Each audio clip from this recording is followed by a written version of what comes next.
La CNPS et son portail e.cnps.ci vous offrent RTI Money.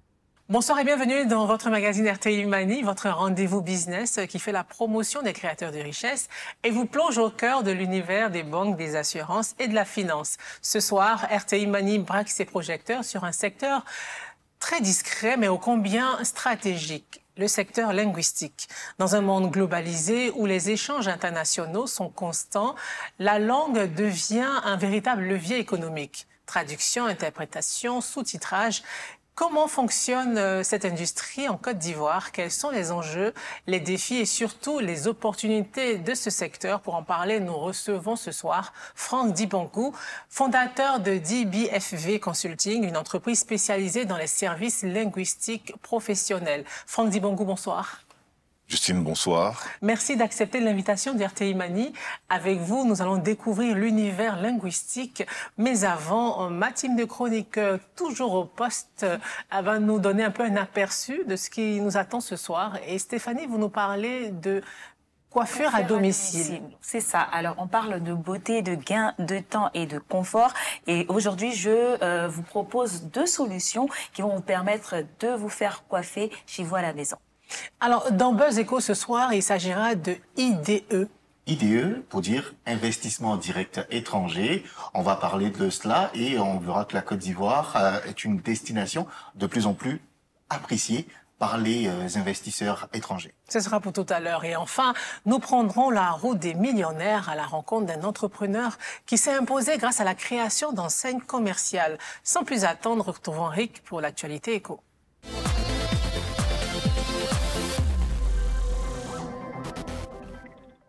Rick, c'est quoi exactement un IDE et qu'est-ce qu'a réalisé la Côte d'Ivoire dans le domaine? Alors, IDE, c'est investissement direct étranger. On parle d'IDE quand une entreprise ou un investisseur étranger décide d'investir de l'argent dans un pays pour justement mener une activité de façon durable. C'est un très bon indicateur qui permet donc de mesurer la confiance des investisseurs dans un pays donné. Et pour revenir à la Côte d'Ivoire, en 2024, la Côte d'Ivoire est devenue l'une des destinations les plus attractives d'Afrique subsaharienne pour les capitaux étrangers. La Côte d'Ivoire a capté plus de 3 milliards de dollars d'IDE, soit plus que le Nigeria avec ses plus d'1 milliard de dollars et l'Afrique du Sud qui a réussi à capter quand même 2 milliards de dollars d'IDE.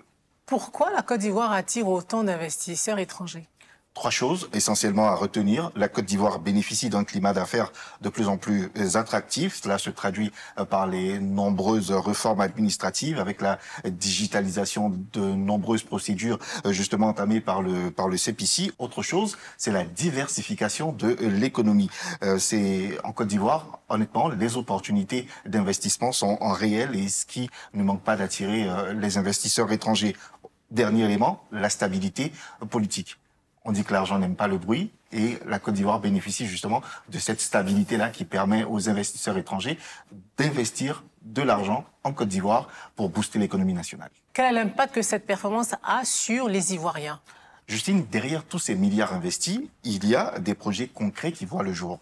Création d'usines, de routes, de zones industrielles, et tout ceci a un impact direct sur les populations. En termes d'emploi, il y a génération d'emplois directs, génération de milliers d'emplois indirects, et j'ai envie de dire que si tous ces investissements sont bien orientés, ils peuvent significativement améliorer la qualité de vie des Ivoiriens. Franck Dibongou, vous êtes dans l'univers de l'interprétariat, de l'interprétation.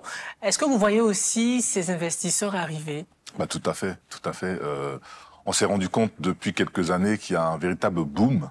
La Côte d'Ivoire est non seulement un hub économique, mais elle devient un hub technologique et diplomatique.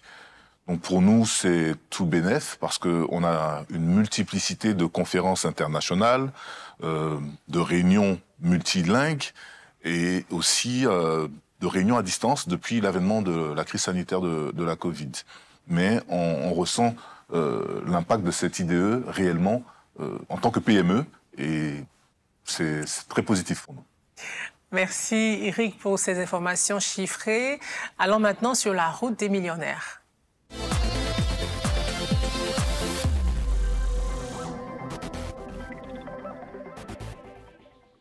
Le marché de la communication visuelle évolue avec la montée en puissance des solutions sur mesure et créatives. Des entreprises transforment l'approche traditionnelle de l'enseigne en proposant des solutions innovantes qui allient design, visibilité et impact commercial.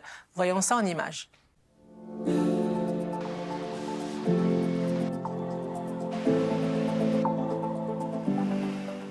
Dans un monde où la visibilité est essentielle, de jeunes entrepreneurs ivoiriens ont choisi de miser sur la créativité.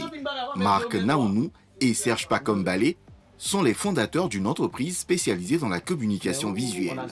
Impression sur mesure, conception et réalisation d'enseignes innovantes sont les cœurs de métier de cette jeune entreprise.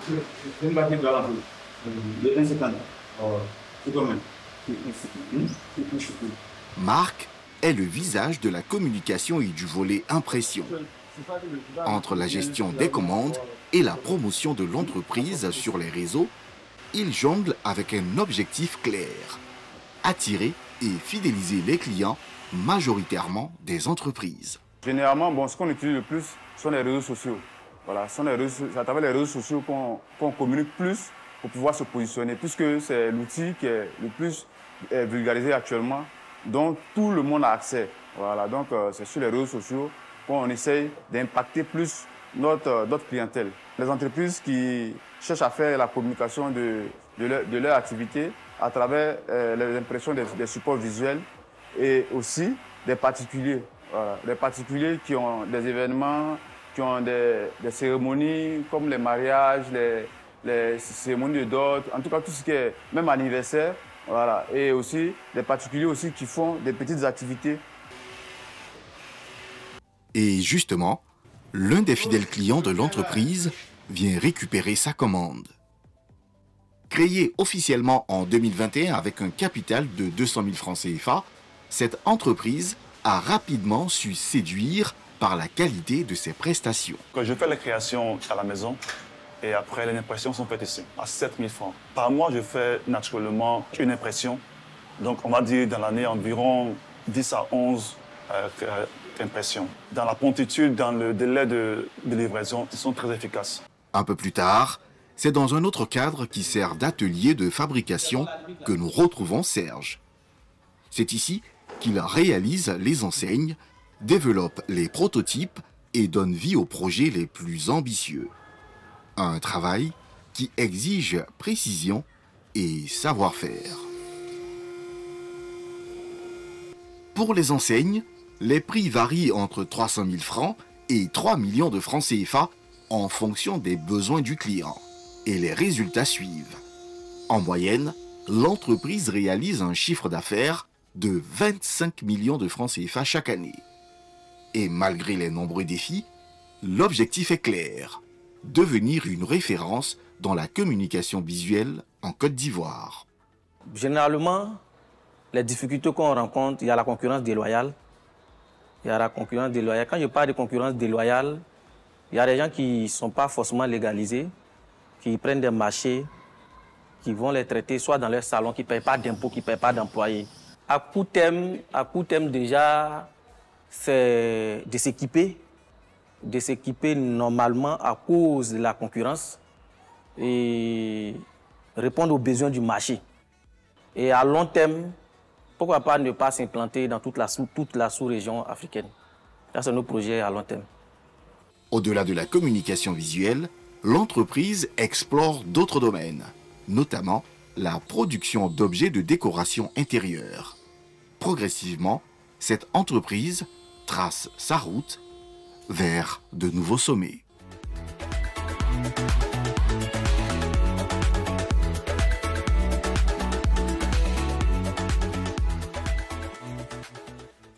Place maintenant au coin conso.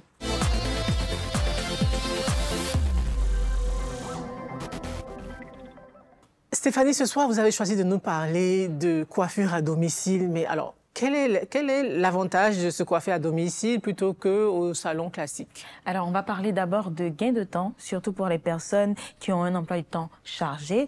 Pas besoin d'être dans les transports et en plus, vous êtes chez vous, dans le confort de votre maison. Vous êtes habitué à l'environnement, ce qui rend cette expérience plus agréable.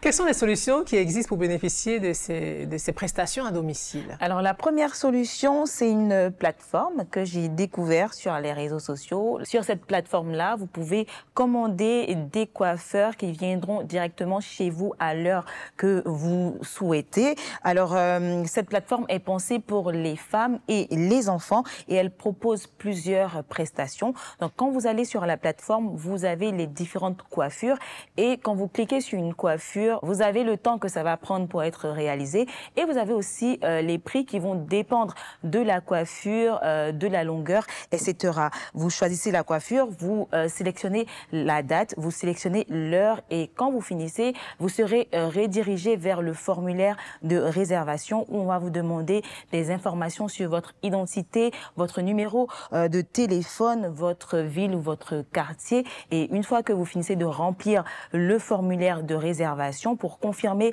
cette réservation-là, vous allez verser une avance de minimum 7 000 francs CFA.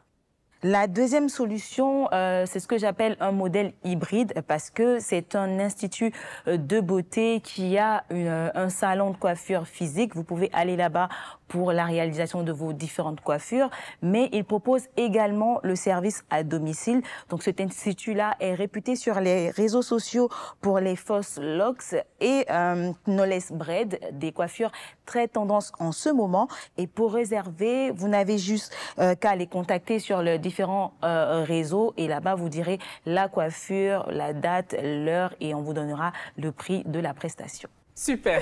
Merci Stéphanie. Nous marquons une petite pause pour revenir juste après la page pub. À tout de suite. La CNPS vous facilite la vie, que vous soyez un salarié ou un travailleur indépendant. Vous n'aurez plus besoin de vous déplacer pour effectuer vos formalités. À partir de votre téléphone portable, votre ordinateur ou votre tablette connectée, vous pouvez désormais demander et recevoir votre attestation CNPS, déclarer votre personnel de maison, payer vos cotisations, vous enrôler au RSTI et même évaluer le niveau de santé et sécurité au travail dans votre entreprise. Rendez-vous sur www.cnps.ci ou sur icnps.ci. CNPS Innovation, plus proche de vous pour la vie.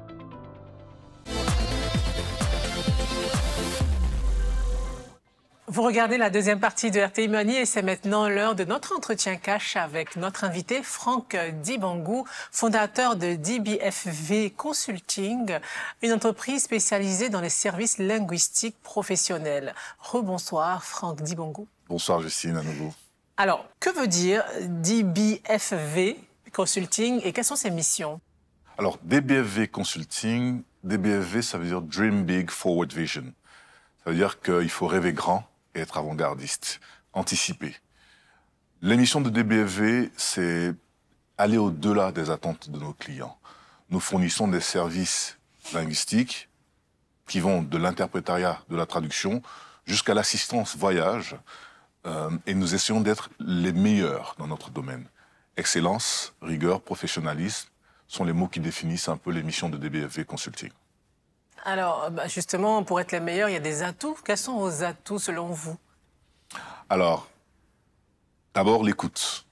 Toujours à l'écoute du client parce que chez nous, le client est roi. On place le client avant tout. Le fait de l'écouter permet de bien saisir ses attentes et de pouvoir mieux le servir. Ça, c'est l'un des atouts que nous avons. Ensuite, nous ne sommes pas dans une démarche purement commerciale. Notre objectif, c'est de construire des relations avec nos clients. On veut qu'une expérience chez DBFV vous amène à revenir vers nous, que ce soit dans 6 mois, dans 1 an ou plus. Quel est le business model de votre entreprise? Alors chez DBFV, on a un mix, beaucoup de B2B, bien entendu avec des entités aussi bien gouvernementales que privées, de Côte d'Ivoire ou d'autres pays, les chancelleries, les ambassades, mais on a aussi beaucoup de particuliers. Dans le cadre de nos activités comme l'assistance au voyage et au visa, beaucoup de gens peuvent être très rapidement pris de panique ou de stress à l'idée d'organiser un voyage, surtout sur l'Amérique du Nord. On les assiste pour mettre en place leur dossier. La logistique lors du déplacement, on est présent aussi pour ça. Donc c'est un peu ce modèle que nous avons, du B2B et du B2C. Vous offrez plusieurs services. Et quel est le segment le plus porteur? Déjà, quels sont ces services-là et quel est le segment le plus porteur? Alors, comme mentionné un peu plus tôt, la traduction et l'interprétariat restent notre cœur de métier. nous proposons des services qui tournent autour de la langue. Donc, traduction, interprétariat. Ensuite, formation en langue, français, anglais et autres à la demande du client. Nous faisons aussi du doublage de contenu audiovisuel. Nous faisons aussi de l'assistance au voyage. Nous faisons aussi du conseil aux entreprises, un peu d'intermédiation. On facilite, si vous voulez, les échanges entre les entreprises ivoiriennes et des entreprises étrangères, généralement anglo-saxonnes, qui s'implantent en Côte d'Ivoire ou qui veulent s'implanter en Côte d'Ivoire. Voici un peu ce que nous proposons comme service. Je pense que l'interprétariat et la traduction restent vraiment le domaine le plus lucratif, dans la mesure où on a la multiplicité de conférences internationales et de réunions et de colloques qui ont lieu en Côte d'Ivoire depuis quelques années. Ensuite, on a le service aux particuliers, l'assistance voyage. Beaucoup de gens apprécient. Je suis moi-même féru de voyage, donc je m'assure de pouvoir fournir un service aux clients que j'aurais moi-même voulu avoir. Vous avez parlé de doublage, d'interprétation. Est-ce qu'on peut avoir un petit aperçu de doublage, par exemple? On va dire un ton chinois. Alors, pour un ton chinois, je vais vous prendre une phrase en anglais, par exemple. I'm very happy to be here with you today on your show. Et ça donne quoi en indien? We're very pleased to be invited on your TV show today. Bon, et en Wolof, enfin, en accent sénégalais. C'était un véritable plaisir d'être avec vous sur le plateau aujourd'hui. Merci de nous avoir invités à venir participer à votre émission. Alors tout ça, ça participe à bien comprendre, peut-être si un Indien parle, vous comprenez tout de suite l'accent. Un mot mal traduit change toute la dynamique d'une réunion. Et, si vous n'arrivez pas à capter ça, ça peut être un rendu qui n'est pas du tout ce qu'on attend. Donc, bien sûr, ça a son importance, ça a son pesant d'or, parce que, au-delà de traduire des mots, on veut s'assurer que le message est véhiculé et que rien n'est laissé derrière. Quel est le coût d'une prestation d'interprétation professionnelle? Alors, la profession d'interprète est régie par une fêtière, qui est l'Association des interprètes et traducteurs de Côte d'Ivoire, et comme dans tout autre pays, nous respectons les standards internationaux. Une journée d'interprétariat varie entre 200 et 400 000 francs CFA. Et il y a des raisons pour cela. Ça dépend du type de réunion auquel vous participez, si c'est une conférence ou un colloque international. Ça dépend de la durée, si c'est une journée entière, souvent il y a des heures supplémentaires. Ça dépend aussi de la rareté de la langue. On a beaucoup d'interprètes français et anglais, on a un peu moins pour par exemple le croate ou le russe. Donc tous ces éléments-là vont être des composantes qui vont déterminer donc le prix qui sera facturé au client à la journée. Est-ce que la concurrence est locale ou internationale dans ce domaine? Les deux. Au jour d'aujourd'hui, on a des concurrents locaux, que je préfère appeler des confrères, parce que je trouve qu'on n'a pas besoin de se marcher sur les pieds. Et international aussi, surtout depuis l'avènement de la crise sanitaire, où nous avons des clients qui se retrouvent en Asie, ou en Europe, ou en Amérique du Nord. Beaucoup de ces clients nous contactent pour des réunions en ligne.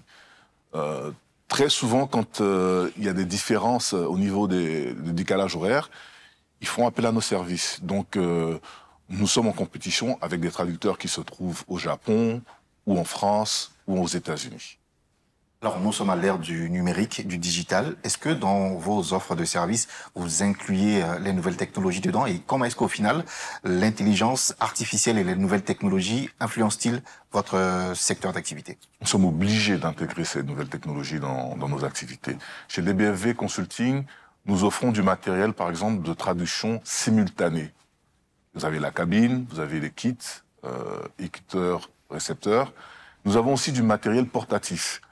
En cas de visite de site, où on a déjà fait sur la visite de la baie lagunaire, on a pu proposer ces kits-là dans le bateau pour que la traduction se fasse de manière fluide et la traversée soit agréable à tous.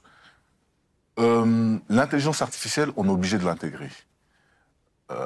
Plus vite on emboîte le pas, mieux c'est. Et la certitude, c'est que ça reste une création de l'homme, donc l'homme aura toujours la main haute sur ce domaine-là.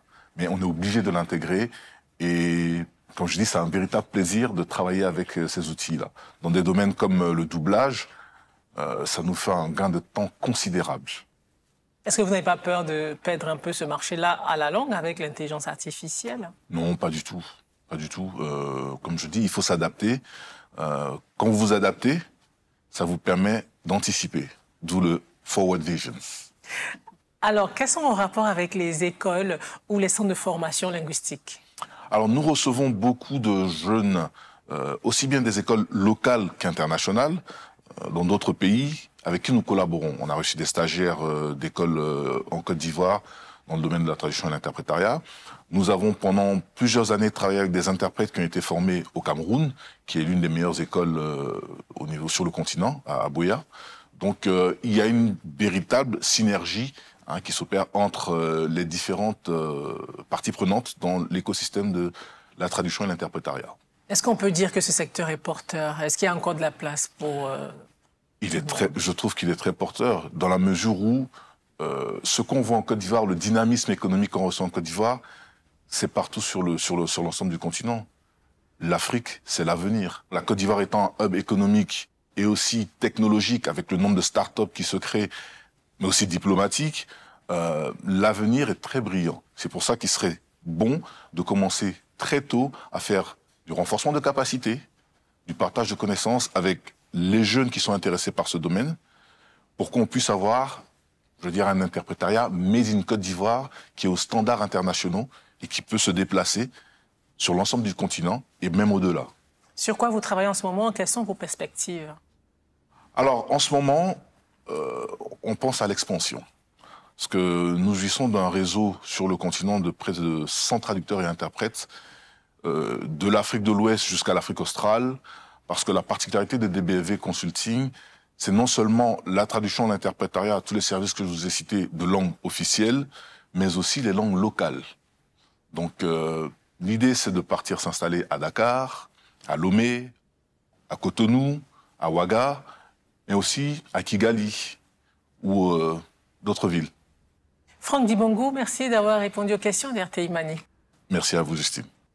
Merci Eric, merci Stéphanie, merci d'être resté avec nous. RTI Mani pour ce soir, c'est terminé. Retrouvons-nous dans une semaine pour une nouvelle édition de votre émission sur l'argent. Avant de vous laisser, voici l'agenda éco. Bonsoir. Au programme de votre agenda éco cette semaine, les 24 et 25 septembre 2025, en marge de la prochaine session de l'Assemblée générale des Nations unies, le laboratoire de recherche et d'action diplomatique organise un sommet international dédié au financement des femmes et des jeunes en Afrique. Pendant 2 jours, décideurs politiques, institutions financières, acteurs du développement et entrepreneurs échangeront autour des leviers à mobiliser pour favoriser une inclusion économique durable et équitable sur le continent. Ensuite, cap sur la 13e édition de la CGCI Academy, les 29 et 30 septembre 2025 à Abidjan. Le plus grand forum économique du secteur privé ivoirien, initié par la Confédération générale des entreprises de Côte d'Ivoire. Le thème de cette année, souveraineté économique, le temps de l'action, invite à une réflexion approfondie sur la capacité des économies africaines à renforcer leur autonomie productive, financière et technologique. Merci de votre fidélité et à la semaine prochaine. La CNPS et son portail e.cnps.ci vous a offert RTI Money.